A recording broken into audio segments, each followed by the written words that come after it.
살아계신 하나님 감사합니다. 오늘도 주님 앞에 나아갑니다. 주의 말씀 보고 주님의 뜻을 깨닫고 또 주님을 발견하기 위해서 나아가오니 이 시간 함께하여 주시옵소서. 특별히 고난주간을 보내며 주님의 말씀 앞으로 나아갈 때 그 주님을 만나게 하시며 그 주님이 우리와 함께 하심을 깨닫게 하여 주시옵소서.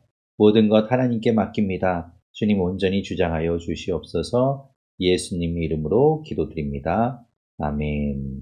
우리가 보았던 그 하나님께서 회복시키는 그 이스라엘, 예루살렘과 그 성전에 대한 이야기 가운데 이제 이 전체 이스라엘을 하나님께서 어떻게 회복시키고 또 그 땅을 이제 어떻게 통치하실까에 대한 부분들을 이제 우리가 보게 되지요. 45장에 보면 이제 하나님께서 그 44장에서 제사장들에게 하나님께서 주신 이야기들이 있었죠. 제사장들에게 어떻게 제사장들이 세워져야 되고 또 그들이 무엇을 해야 되고 이제 이런 것들에 대해서 이제 말씀하셨던 것을 우리가 44장에서 보았는데 이제 45장에서는 이어지는 이야기들이 이제 땅에 대한 이야기가 나옵니다. 이스라엘 전체의 땅이 어떻게 이제 분배가 되고 그 땅의 모양이 어떻게 되고 뭐 이런 것들에 대해서 하나님께서 이야기해 주시는 부분들이 나와요.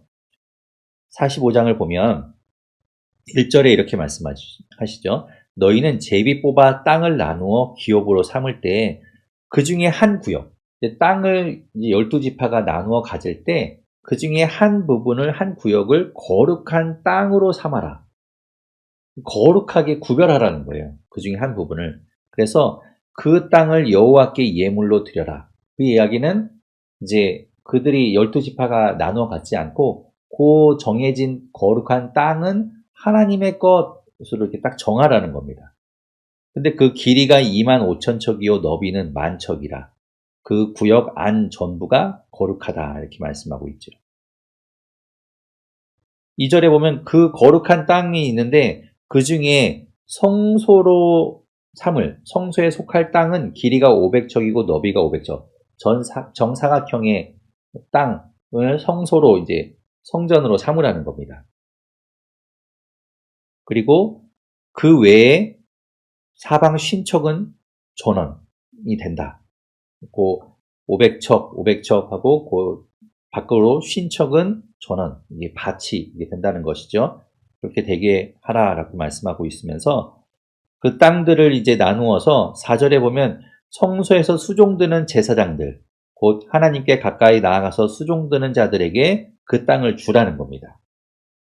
그 레위 지파에게 아까 우리가 문제 풀어보았지만 레위 지파에게는 그 땅을 특별히 주지 않고 하나님이 그들의 기업이 됐다고 하셨죠. 그런데 이제 하나님께서 그들에게 요런 그 하나님이 받으시는 땅, 그 중에 일부를 그들에게 또 주어서 그들이 그 땅을 섬길 수 있게, 그 땅을 가질 수 있게 하는 거죠. 그래서 수종드는 제사장들이 그 땅을 갖고 그들이 거기에 집을 짓고 거기에 살 수 있도록 해줍니다. 그리고 5절에 보면 또 다른 땅은 성전에서 수종드는 레위 사람들에게 그 땅을 주어서 그들의 거주지로 삼게 하고 또 5절 끝에 보면 마을 20을 세우게 한다라고 말씀하고 있죠. 그리고 그 거룩한 구역 옆에 드는 성읍의 기지, 이제 6절 중간에 보면 성읍의 기지로 삼는다라고 되어 있어서 성읍 그리고 뭐 밭 이런 부분들을 이제 만들게 하시고 지금 이 거룩한 땅 7절에 보면 양 옆으로는 왕에게 남은 땅, 그 짜투리 땅을 왕에게 주어서 왕이 그 땅을 가지게 하게 말씀하고 있죠. 왜냐하면 왕에게도 땅을 주어서 다른 사람의 것을 빼앗지 못하도록 하나님께서 하신다는 거예요. 이전에는 왕이 특별히 땅이 없으니까 갖고 싶은 땅은 마음대로 이렇게 막 뺏을 수 있었고 가질 수 있었죠. 뭐 특별히 유다의 왕들이 그랬다는 이야기는 나오지 않지만 이스라엘의 왕들 가운데는 우리가 잘 아는 것처럼 아합 왕 같은 경우에도 포도원을 빼앗아서 거기에 사마리아 성을 짓고 뭐 이런 거 하지 않습니까? 자기 마음대로 갖고 싶은 땅을 막 갖는 거예요. 그런 이야기들이 있었기 때문에 8절 중간에 보면 나의 왕들이 다시는 내 백성을 압제하지 아니하도록 이 왕에게도 내가 땅을 준다 이렇게 말씀하고 있고 그 거룩한 땅 지금 말씀하고 있는 이 땅 나머지의 땅들은 이스라엘 족속에게 그 지파대로 주겠다 이렇게 말씀하고 있죠. 자, 그 땅이 어떻게 생겼는가 보게 되면 지금 대략적으로 이제 그림을 그려보면 이런 모양이 될 것 같습니다.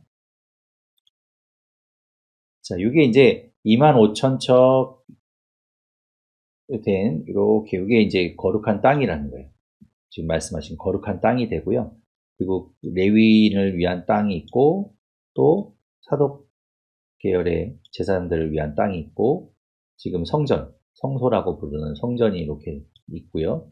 그리고 나머지 부분에 이제 성읍과 경작지가 이렇게 들어오게 되고 요 지금 말씀하신 이 거룩한 땅 바깥에 있는 이 나머지 부분들을 왕에게 준다 이렇게 말씀하고 있는 것이죠. 자, 이렇게 이제 땅의 모양이 이렇게 되는 겁니다. 자, 그리고 9절부터는 이제 왕에게 하나님께서 주시는 말씀이에요. 9절에 보면 주 여호와께서 이같이 말씀하셨느니라 이스라엘의 통치자들아, 그러니까 이스라엘의 통치자 왕을 향하여 하나님께서 주시는 말씀이죠. 그래서 계속해서 말씀에 보면 너희는 포악과 겁탈을 제거하여 버리고 정의와 공의를 행하여 내 백성에게 속여 빼앗는 것을 그칠지니라. 이 왕들이 그 권력을 가지고 그것을 가지고 백성들을 억압하고 그들의 것을 빼앗고 그런 것들을 그치라고 공정하게 공의와 정의를 행하라고 하나님 말씀하고 있죠. 그래서 10절부터 보면 일단 그 중에 아주 대표적인 것이 이 저울과 이 계량에 대한 것을 정확하게 하라고 하나님께서 말씀하고 있어요. 그것들을 속여서 부당한 이득을 취하고 또 가난한 자들과 힘없는 자들의 것을 착취하는 것을 못하도록 하나님께서 다시 한번 그 계량형에 대해서 말씀하고 있는 것을 볼 수 있죠. 그리고 13절부터의 말씀에 보면 이제 이 왕들, 이 통치자들에게 백성들이 드려야 할 예물에 대해서 이야기해요. 그런데 보면 이제 13절부터 너희가 마땅히 드릴 예물은 이러하니 라면서 말씀하시는 것들을 왕에게 마치 세금처럼 왕에게 이제 드려야 한다는 거예요. 세금하고는 좀 다릅니다. 그래서 왕에게 드리면 왕이 그것들 백성들에게 받은 것들을 가지고 이 뒤에 보지만 그 하나님 앞에 제사를 드릴 때 그것들을 가지고 이제 제사를 드리게 되죠. 그러니까 이 왕이 백성들이 직접 하나님 앞에 제물을 가지고 와서 예물을 가지고 와서 드리는 것이 아니라 왕을 거쳐가게 되는 겁니다. 자, 그런 내용들이 이제 나오는 거죠. 그래서 13절에 보면 마땅히 드릴 예물이 뭔가 하면 밀 한 호멜에는 6분의 1 에바를 드리고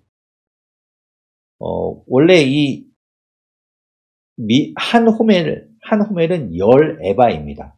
그러니까 한 호멜에 10분의 1이면 1 에바가 되는데 그 1 에바가 아니라 6분의 1, 그보다 더 훨씬 작은 6분의 1 에바를 드리고 보리도 마찬가지 한 호멜에서는 6분의 1 에바를 드리고 기름은 14절에 한 고르에서 10분의 1 하면 한 1밭인데 여기서는 그 10분의 1밭을 드리라고 하고 있으니까 100분의 1을 이제 기름 중에서는 드리는 거죠. 자, 그렇게 해서 예물을 드리는 겁니다. 그리고 15절에 보면 가축대에서 200마리마다 어린 양 한 마리를 드리라고 되어 있어요. 그래서 16절에 보면 이 땅 모든 백성은 이 예물을 이스라엘의 군주에게 드리고 이제 왕에게 그것들을 가지고 오는 것이죠. 자기가 가진 것 중에 그것들을 하나님께 예물을 드리기 위해서 왕에게 가져오면 왕이 그것들을 받아서 17절에 보면 이 군주의 본분이 번제와 소제와 전제를 명절과 초하루와 안식일과 정한 명절에 그것들을 드리기 위해서 잘 보관하고 있다가 하나님께 드리는 겁니다. 그러니까 왕이 단순히 정치적이고 통치적인 것뿐만 아니라 이렇게 이제 제의적인 역할을 하는, 그러니까 제사장과 레위인들이 직접적으로 제사를 드리고 그 제의적인 행위를 하지만 그 예물을 드리기 위한 왕의 역할이 또 있다는 거예요. 이것이 이제 그전에는 아니었고 이제 그죠? 하나님께서 새로 세우시는 이 성전과 이 새 예루살렘에서는 이렇게 한다는 것이죠. 그래서 이 왕의 역할이 그런 역할을 감당하게 된다. 그러니까 재물을 담당하는 역할을 하게 된다. 이렇게 말씀하고 있죠.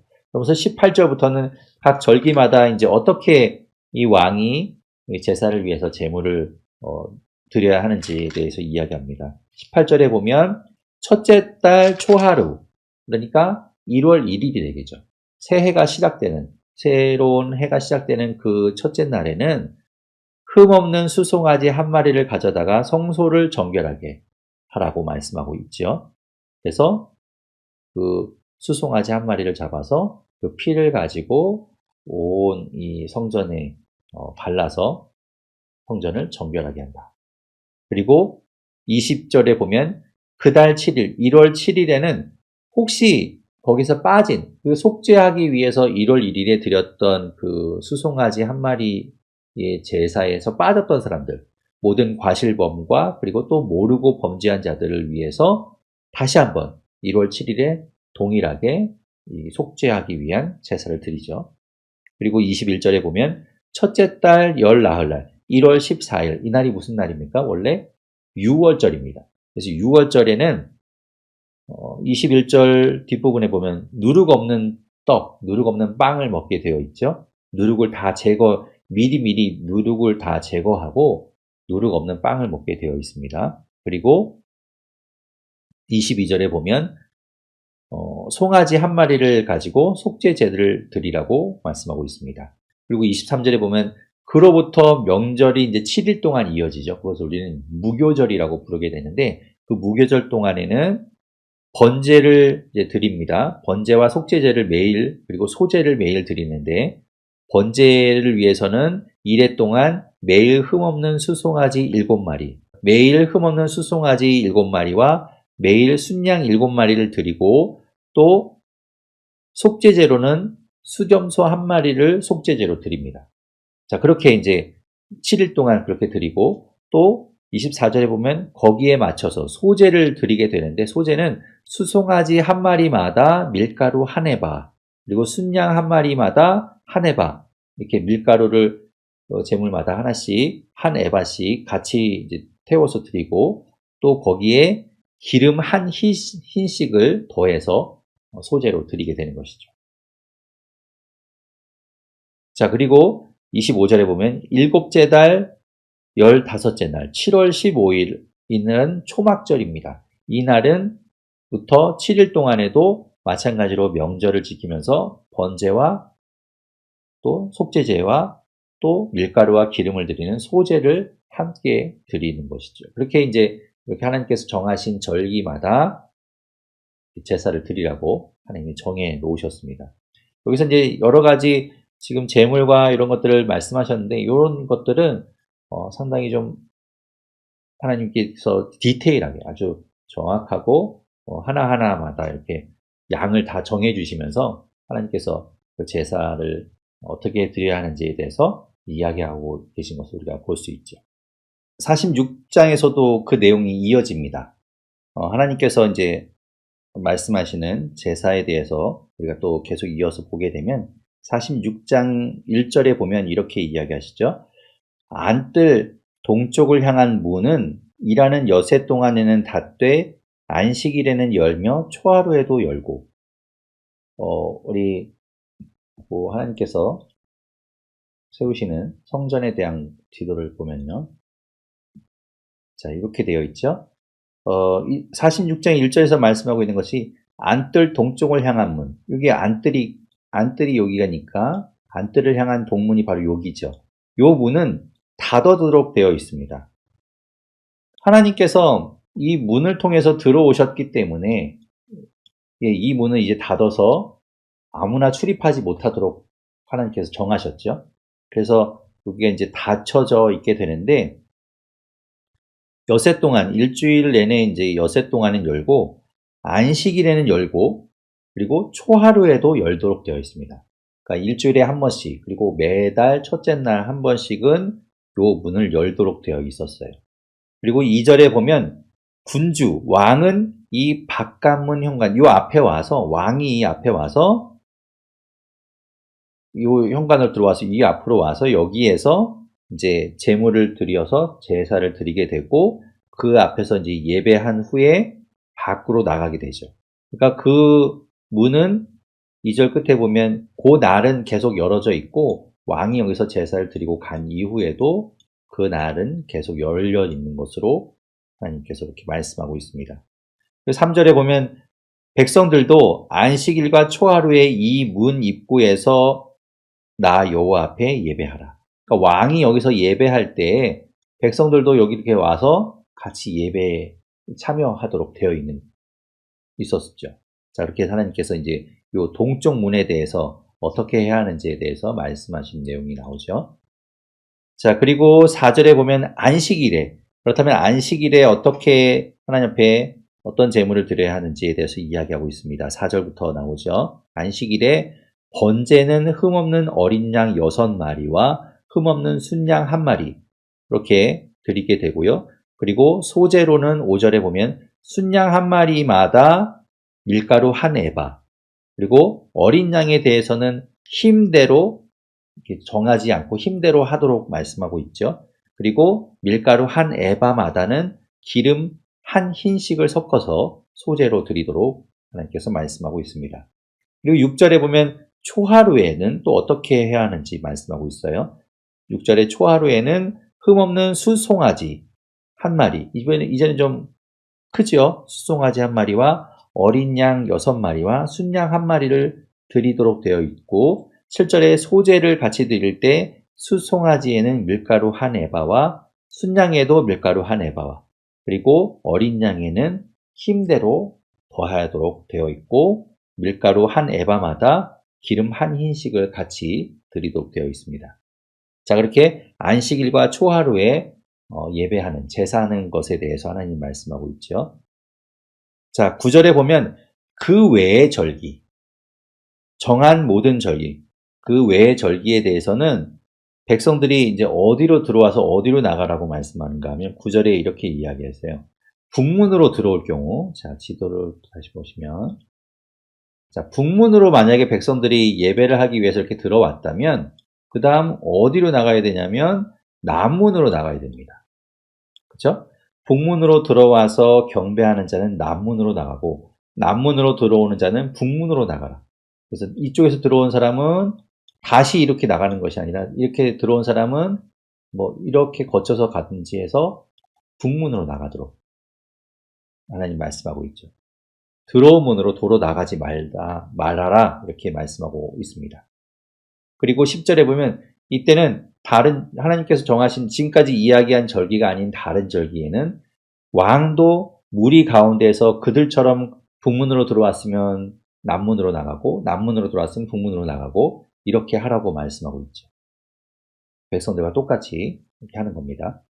그리고 12절에 보면 그런데 이 왕이 자원하여서 내가 하나님 앞에 번제를 드려야 되겠다. 내가 하나님 앞에 감사의 제물을 드려야 되겠다. 이렇게 자원하여서 드릴 경우에는 12절 중간에 보면 그를 위하여 동쪽으로 향한 문, 원래 안식일과 초하루에만 열도록 되어 있던 이 문을 열어서 그가 번제와 감사제를 안식일에 드리던 것처럼 드릴 수 있도록 하라고 말씀하고 있죠.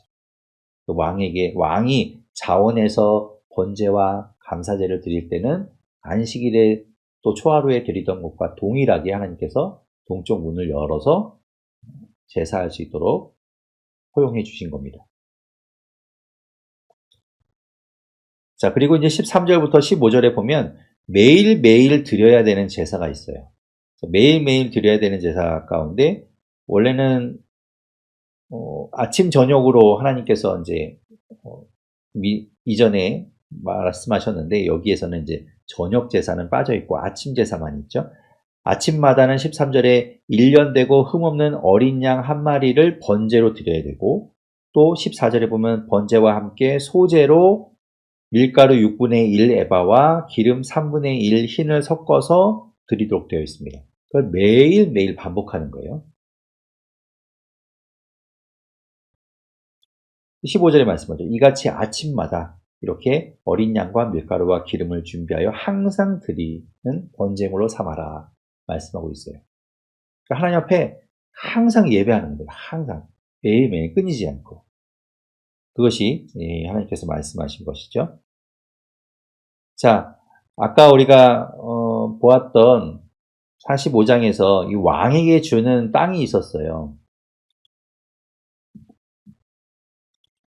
자, 보시면 이 거룩한 땅이라고 하나님께서 말씀하셨던 45장에서 말씀하셨던 이 거룩한 땅, 바깥에 있는 땅은 왕에게 준다고 말씀하셨거든요. 이 왕에게 주는 땅. 그런데 이 왕에게 주는 땅은 누구에게 물려줄 수 있는가? 이제 그것이 16절부터 18절까지 나오는 말씀이에요. 보면 16절에 보면 군주가 왕이 그 아들에게는 그 기업을 물려주어서 그 아들이 그 땅을 소유하도록 할 수 있다는 겁니다. 아들에게는 기업으로 계속 물려줄 수 있어요. 그런데 17절에 보면 왕이 그 기업을, 그 땅을 신하나 어떤 종에게 주었다면 그것은 희년이 되었을 때 다시 왕에게 돌아오게 됩니다.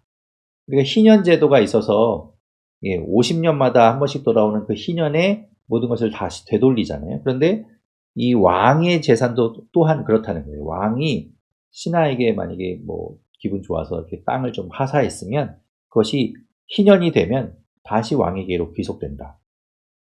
하지만 아들에게 준 거는 계속해서 돌아오지 않고 아들에게 주었으면 아버지에게 돌아오는 것이 아니라 그 아들이 계속해서 그걸 물려받을 수 있도록 하나님께서 말씀하고 있는 것이죠.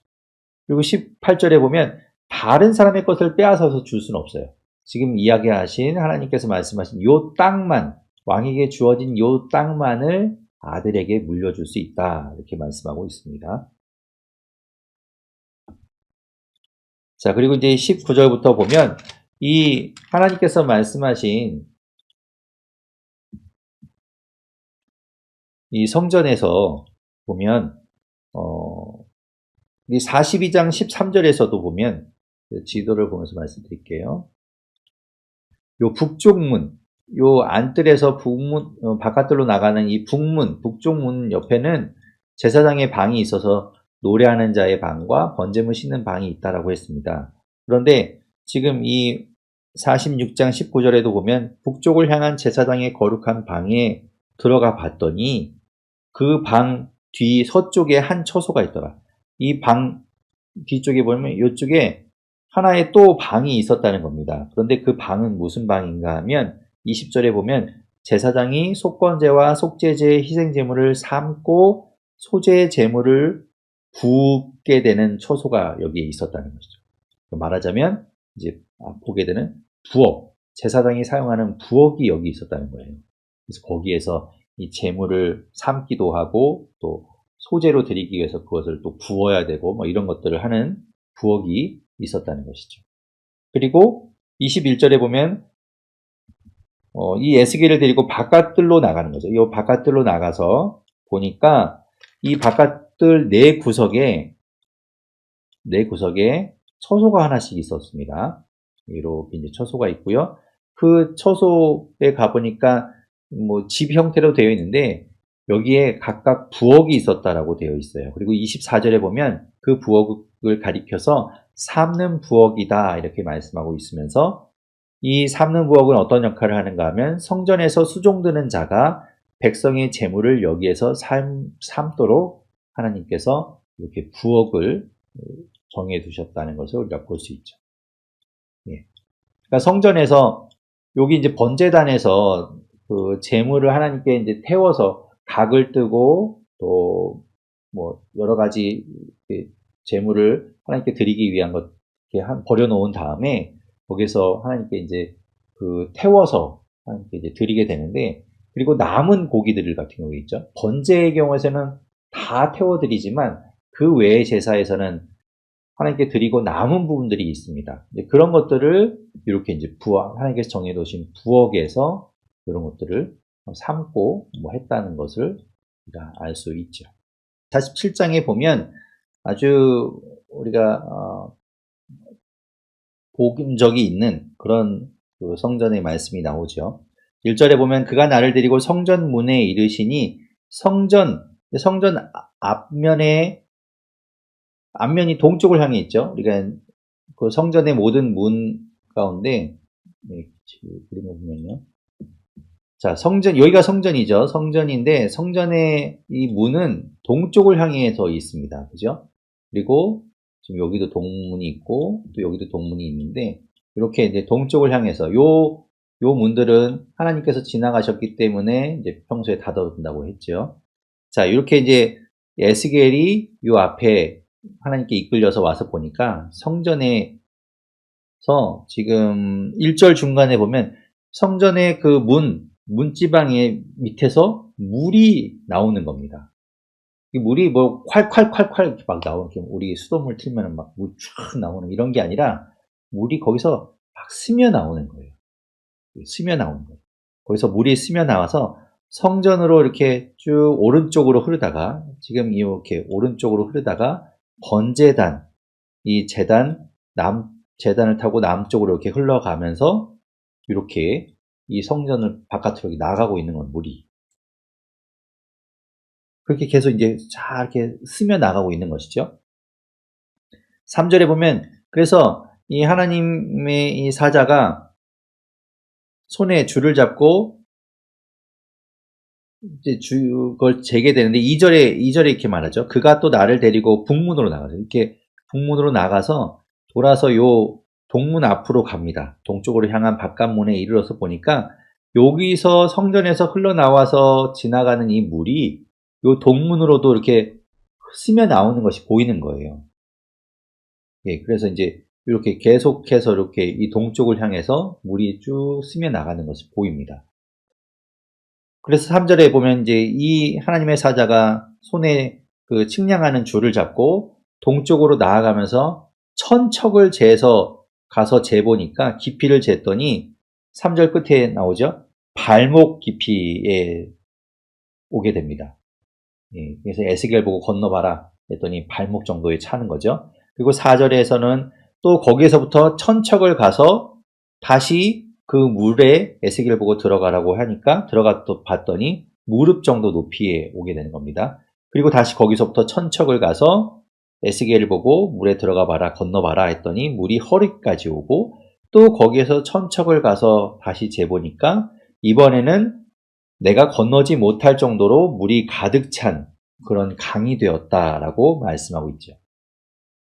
처음에 이 성전에서 스며 나와서 시작된 이 물이 점점 흘러가서 마치 우리가 정말 우리 한강 같은데 이렇게 수원지에 가보면 작은 샘에서 물이 솟아난 것이 큰 강을 이루는 것처럼, 이 성전에서 스며 나온 그 문지방에서 나온 그 하나님의 그 귀한 그 물이, 하나님의 그 물이 흘러나와서 아주 큰 강을 이루게 된다라는 걸 이야기하고 있죠. 하나님의 그 영광과 그 은혜가 흘러가는 겁니다.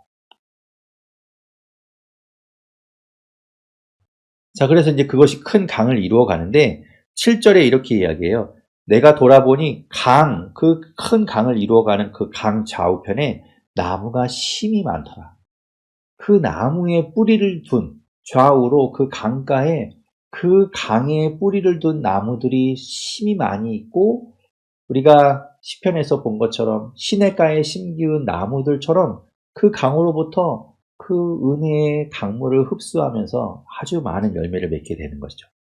그러면서 8절에 이렇게 이야기해요. 그가 내게 이르시되 이 물이 동쪽으로 향하여 흘러 아라바로 내려가서 바다에 이르게 됐다. 이 바다는 사해를 이야기합니다. 이르리니 이 물이 흘러가는 것으로 인해서 흘러가는 곳마다 다 살아나게 될 것이다 라고 이야기하고 있어요. 이 강이 흐르는 곳마다, 강이 이르는 곳마다 모든 생물이 살아나게 될 것이고, 강물도 살아나고 모든 것이 살아나게 될 것이다, 이렇게 이야기하고 있죠. 여기서 보면 이제 8절 끝에 보면 그 바다의 물이 되살아나리라 라고 되어 있는데, 이 되살아나다라는 이 단어가 히브리어로 라파입니다. 그리고 9절에도 끝부분에 보면 바닷물이 되살아나겠고 라는 이 말씀이 라파가 뭐냐면 치료한다는 뜻이죠.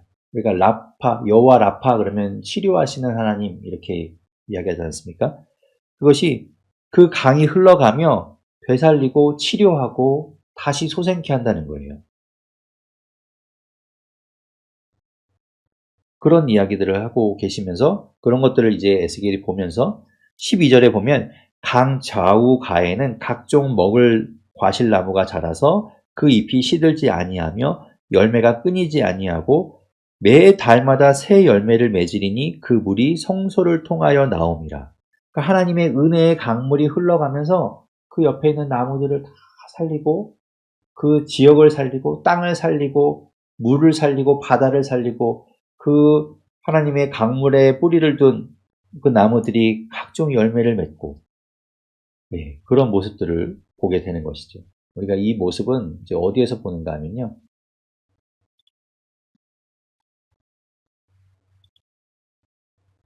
자, 우리가 요한계시록에 보면 요한계시록 22장 1절과 2절에 보면 이런 말씀이 있어요.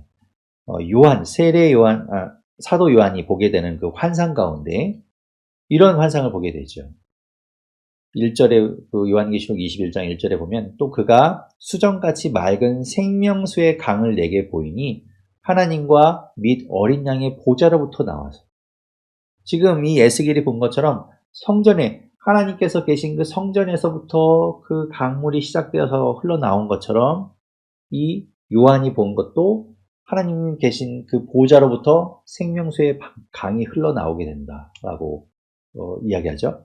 그리고 그 강이 흘러가는 그 강 좌우에 생명나무가 있고 12열매를 맺는 나무가 매 달마다 열매를 맺고 그리고 만국을 치료하기 위하여 그것이 사용된다라고 이야기합니다. 우리가 지금 보고 있는 이 에스겔의 말씀과 거의 같지요. 하나님의 그 은혜의 강물이 흘러가며 모든 것들을 소생시키는 것을 말씀하고 있는 거죠. 하나님께서 세우실 그 새 성전, 새 예루살렘의 모습이 이렇습니다. 새 하늘과 새 땅의 모습이죠. 그리고 13절부터는 이제 이 이스라엘 땅, 하나님께서 세우실 그 새 땅을 이제 분배하는 이야기가 나오게 됩니다. 13절에 보면 너희는 이 경계선대로 이스라엘 12지파에게 이 땅을 나누어 기업이 되게 하되 요셉에게는 2몫이니라. 요셉 지파에는 2몫을 줍니다. 왜 그렇습니까? 우리가 이제 땅 분배할 때 계속 보았지만 실제로 가나안 땅을 분배할 때도 그랬죠. 요셉 지파에게는 2몫을 줍니다. 므낫세와 에브라임 지파 이렇게 2몫을 주게 되고 그러면 그 야곱의 12형제 그 지파에서는 레위 지파가 빠지게 되죠. 그렇게 해서 이제 12지파가 나누어 갖게 되는 겁니다. 그리고 이어지는 내용이 이제 그 전체 이스라엘의 이제 이 경계에 대한 이야기가 나와요. 15절에 이 땅 경계선은 이러하니라 하면서 북쪽으로는 어디서부터 어디까지 그리고 18절에는 동쪽은 어디 19절에는 남쪽은 어디 그리고 20절에는 서쪽은 어디 이렇게 이제 이야기하고 있습니다. 그러니까 하나님께서 이 전체 이스라엘의 지경과 이 경계를 정해 주시는 것을 볼 수 있어요. 그런데 한 가지 참 특이한 것이 21절부터 나오는 이야기입니다. 22절에 보면 제비를 부어서 너희 가운데서 이제 나누어 가질 때 너희 가운데에 머물러 사는 타국인들, 외국 사람이라고 하더라도 너희 가운데에서 너희들과 함께 자녀를 낳고 거기에서 살고 있는 사람이 있다면 그들에게도 그 땅을 나누어 주라고 이야기하고 계세요. 그러면서 타국인을 중간에 말씀하죠. 타국인을 본토에서 난 이스라엘 족속같이 여기라고 말씀하고 있습니다. 하나님 차별하지 않아요. 하나님은 하나님의 그 공동체 안에 들어온 사람들을 차별하지 않고 그들에게도 하나님의 기업을 주신다는 겁니다. 이게 참 은혜의 말씀이죠. 48장에서는 하나님께서 그 각 지파별로 그 땅을 분배해서 이제 알려주시죠. 어디서부터 어디까지 땅을 갖고 이제 47장 우리가 13절부터 그 전체 이스라엘의 경계에 대해서 말씀하셨고 48장에서는 그 경계 안에서 땅을 어느 지파는 어디 이렇게 나누어 갖게 되는 부분들에 대해서 이야기하고 있는 내용이죠. 제일 위쪽에 있는 땅을 갖게 되는 것은 단지파입니다. 1절 끝에 나오죠. 단의 몫이다. 그리고 계속해서 이제 2절 끝에 단 밑에는 아셀 지파가 나오고요. 3절에는 납달리, 그리고 4절에서는 그 납달리 밑에는 므낫세가 나오게 되고요. 그리고 5절에 므낫세 다음으로 그 밑으로는 에브라임, 6절에 에브라임 밑으로는 르우벤, 7절에 르우벤 밑으로는 유다, 그리고 유다 밑으로는 거룩한 땅이 있게 됩니다. 8절에 유다의 경계를 쭉 이야기하신 이후에 그 다음에 앞에서 우리가 45장에서 보았던 그 45장 1절에서부터 8절까지 말씀하신 그 거룩한 땅 말씀하셨잖아요. 그 땅이 유다 경계선 다음에 위치합니다. 그렇게 하나님께 구별된 그 땅이 이제 나오게 되죠. 10절에 말합니다. 이 드리는 거룩한 땅에 대해서 이야기하시면서 우리가 이미 본 내용이에요. 그런 것들을 이야기하고 10절 끝에 보면 그 중앙에 여호와의 성소가 있게 하고, 그리고 11절에 보면 그 제사장들에게 돌아가는 땅 밑에 사독 자손 제사장들에게 주어지는 땅이 있고, 뭐 그런 내용들을 쭉 이야기하고 있죠. 그리고 15절에 보면 그 제사장들이 갖는 땅 말고 밑에 보면 이제 성읍을 구성하게 되어 있는 땅이 있는데, 그 성읍의 기지로 삼으라고 한 그 땅 가운데 성읍으로 세워진 곳이 있고, 그 양 옆으로 이제 경작지를 두게 됩니다. 그런 내용들을 말씀하고 있고, 21절에 보면 아까 말씀드린 것처럼 이 거룩한 땅과 양 옆으로는 왕에게 주는, 군주에게 주는 땅이 있다라고 이야기하고 있죠. 자, 우리 지도를 통해서 보게 되면요.